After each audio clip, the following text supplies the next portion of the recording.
All right, strap in, everyone. We've got some seriously thought-provoking stuff to unpack today, all about Argentina's economic future. You guys sent in some really interesting material, and it's sparking quite the debate. Oh, absolutely.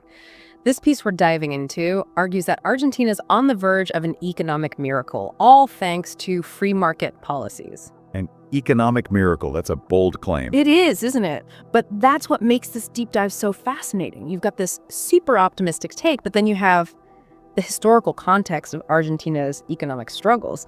It's this clash between a dream and, well, reality. We've got to really dissect these arguments, look at the evidence, and, maybe brace ourselves for some potential bumps in the road. Right, because when they say miracle, they're really going all in on this idea. They're super pumped about the shift toward free markets, specifically mentioning Javier Milei and his proposals. We're talking dollarization, major tax cuts, deregulation, basically loosening the government's grip on the economy. It's interesting they bring up Milei. He's a controversial figure, to say the least.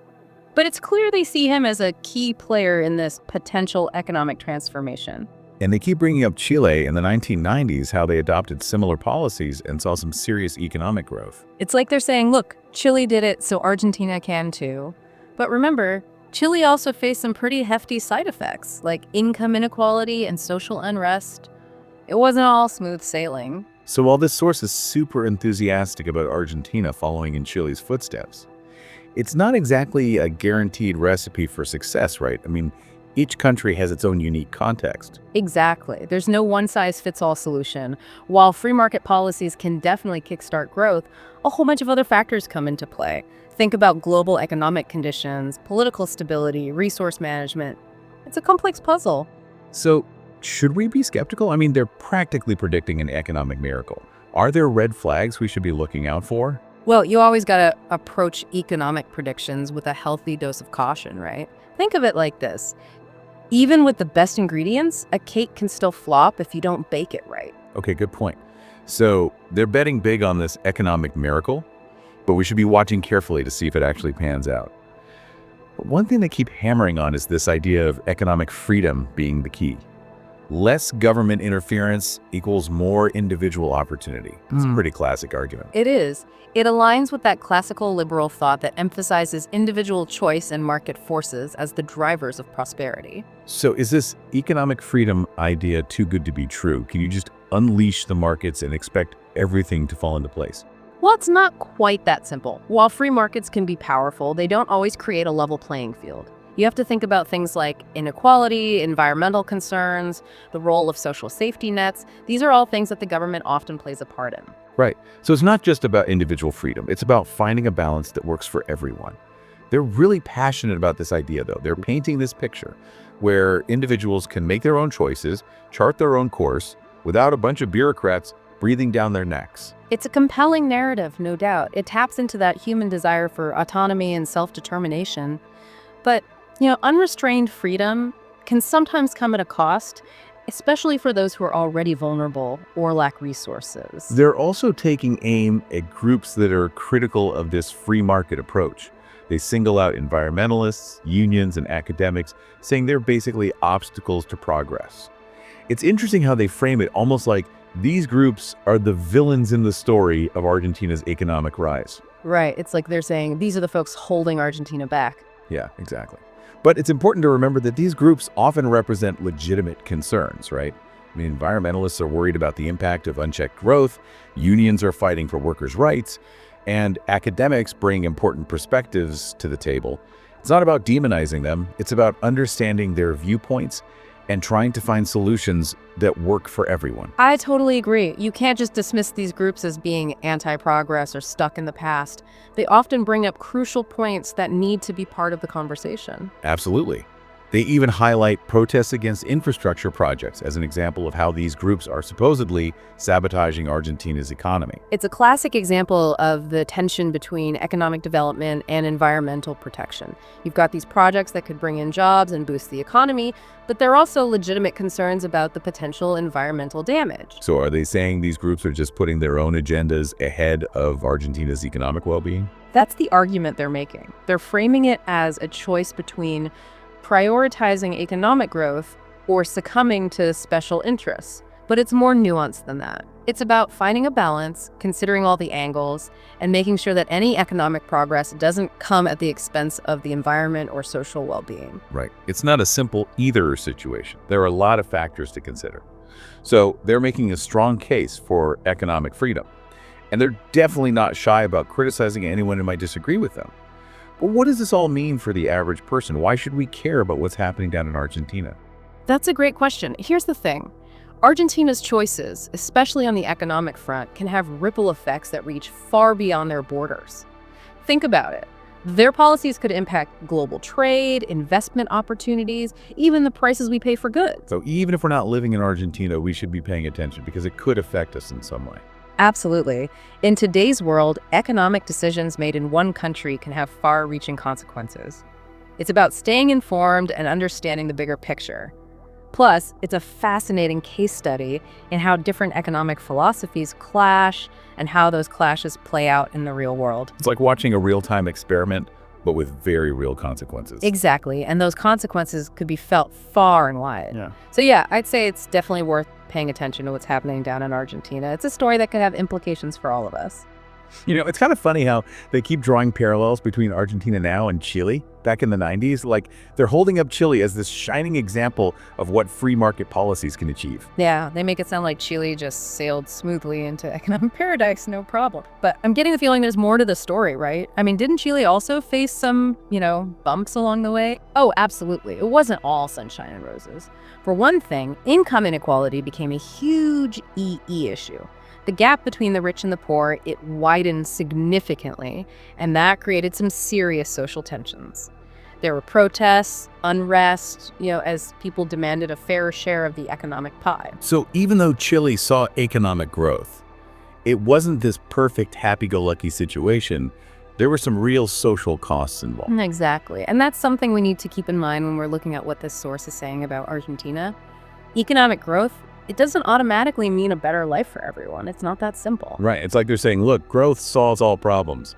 But it's obviously way more complicated than that. Way more complicated. And they bring up these other Latin American countries, the ones that are rich in natural resources, but their economies are struggling. Like Venezuela, Ecuador, Bolivia. They're basically saying, hey, having resources doesn't guarantee success. You need the right policies. It's a good point. You could have all the oil, gas, minerals in the world, but if your system doesn't encourage investment, innovation, smart resource management, you're not going to get very far. Exactly.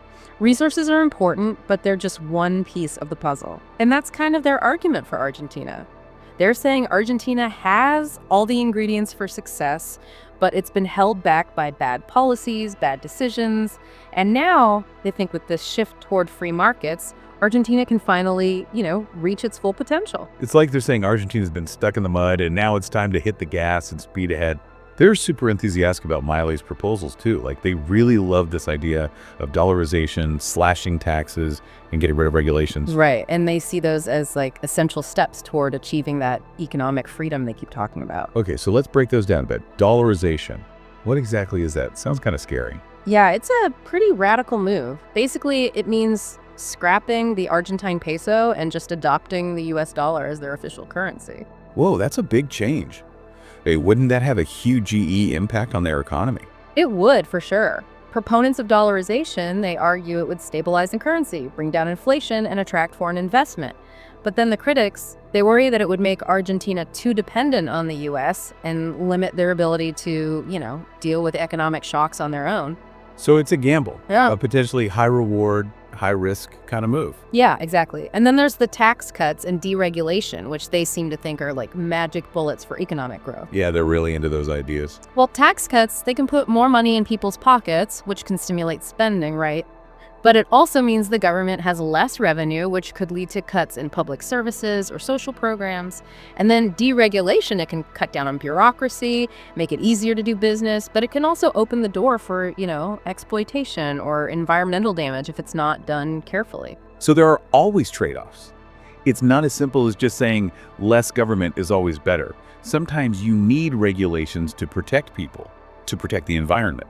Exactly. It's about finding the right balance. And, they're pretty critical of anyone who even questions this whole free market approach, that they're really going after environmentalists, unions, certain academics, basically saying they're trying to sabotage Argentina's progress. It almost sounds personal the way they're talking about these groups, like they're really villains trying to hold Argentina back. It is interesting how they're framing it, isn't it? They're basically saying these folks are stuck in the past, clinging to these outdated ideas. They're unwilling to embrace the bold changes that Argentina needs.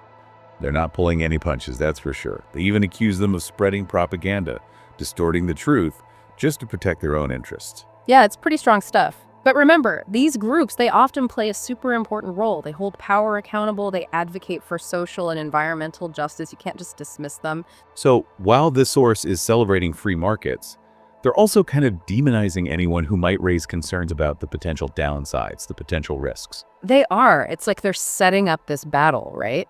Between the champions of economic freedom and, well, everyone else. But the reality, like we've been saying, is much more complicated. They point to these protests against infrastructure projects as their main example of how these groups are supposedly, sabotaging Argentina's economy. They even specifically mention protests in areas with tons of oil and gas reserves. Like they're saying these protesters are preventing Argentina from tapping into all this potential wealth.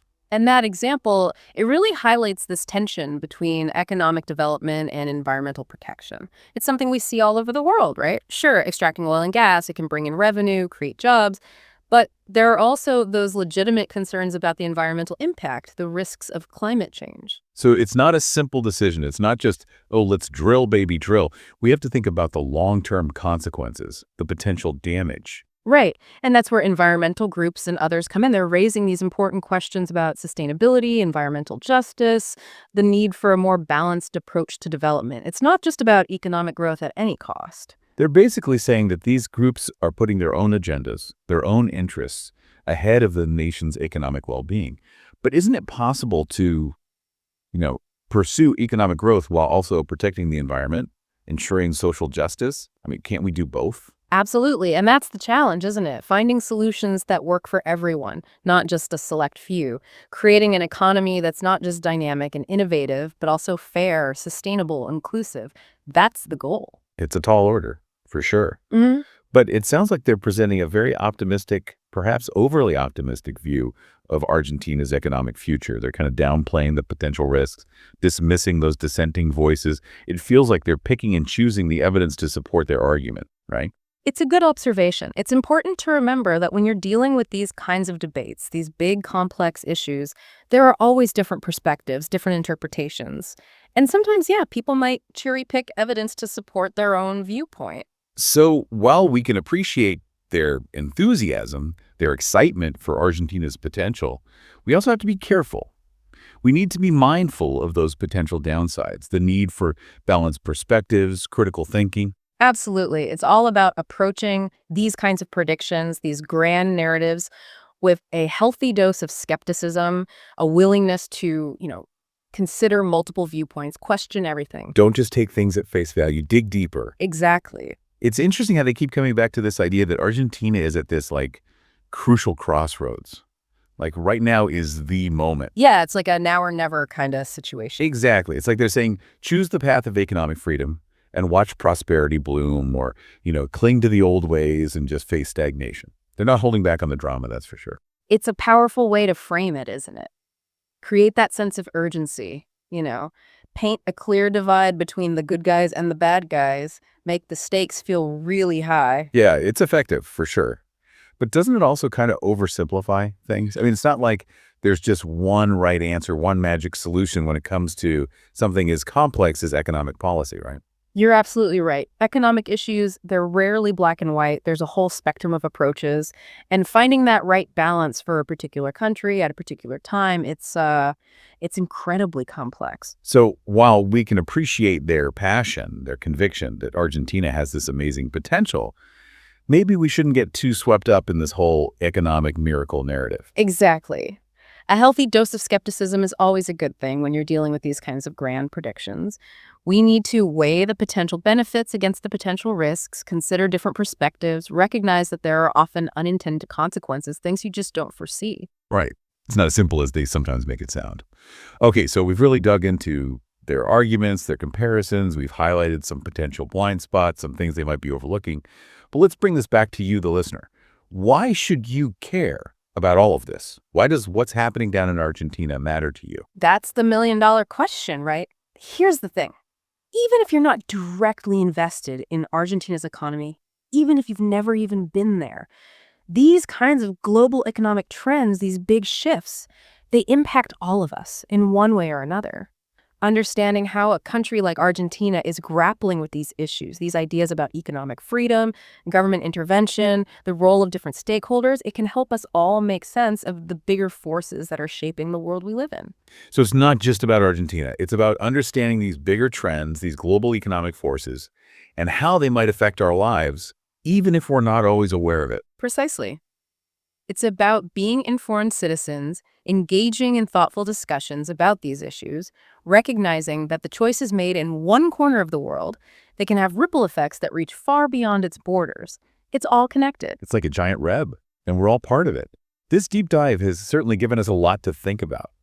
It's been fascinating to see how these different economic philosophies clash, how these abstract ideas actually play out in the real world with real consequences. It is. It reminds us that economics, it's not just about numbers and graphs and theories. It's about people, about choices, about values, about the kind of future we want to create for ourselves and for generations to come. And that brings us to our final thought for you, our listener.